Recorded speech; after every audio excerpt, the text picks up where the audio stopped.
चुनाव के समय में पार्टियों की ओर से एक दूसरे पर आरोप प्रत्यारोप आम बात है, लेकिन जब नमाज पढ़ने जाए और रोजे गले पड़ जाए तो फिर आप क्या कहेंगे। ऐसा ही कुछ हुआ है भारतीय जनता पार्टी के साथ राजस्थान में, जहां गहलोत सरकार को घेरने निकली बीजेपी अब खुद ही घिरती नजर आ रही है। दरअसल पूरा मामला यह है कि बीजेपी ने नहीं सहेगा राजस्थान के नाम से एक पूरा कैंपेन चलाया गहलोत सरकार के खिलाफ, और इस कैंपेन में उन्होंने अलग अलग वर्गों की प्रतिक्रिया और उनके हालात को लेकर पोस्टर लगाए। और एक पोस्टर जयपुर की सड़कों पर आम था, जिसमें कहा गया कि 19,000 किसानों की जमीनें नीलाम हो गई, और इसके लिए नीचे लिखा कि नहीं सहेगा राजस्थान। लेकिन अब हालात ये है कि कहते हैं कि चौबे जी बनने जाए और दुबे जी बनकर लौटे, ऐसा ही कुछ हो रहा है इस पोस्टर को लेकर।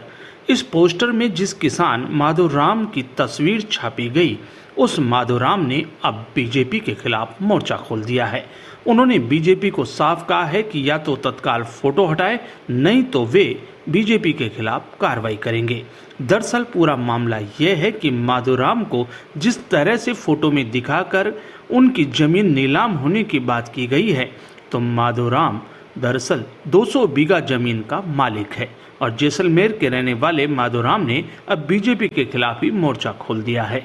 इसकी तस्वीर यहाँ राजधानी में जगह जगह होर्डिंग्स में लगी हुई है।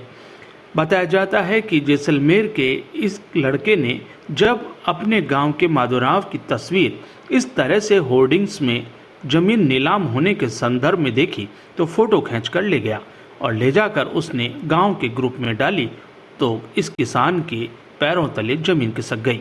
उसका कहना है कि इस तरह से उसे बदनाम नहीं किया जाना चाहिए, और इससे उनकी छवि आहत हुई है। किसान का कहना है कि मैं बीजेपी नहीं जानता, मुझे इस तरह से फोटो में क्यों लगाया गया।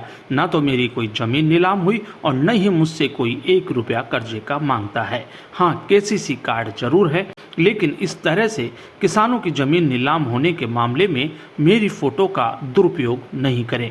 अब ये मामला तूल पकड़ता जा रहा है, और लोग भी मजे ले रहे हैं कि जो बीजेपी गहलोत सरकार को घेरने निकली थी, इस फर्जी फोटो के जरिए घेरना तो दूर, अब खुद ही यहाँ किसान के जरिए घिरती नजर आ रही है।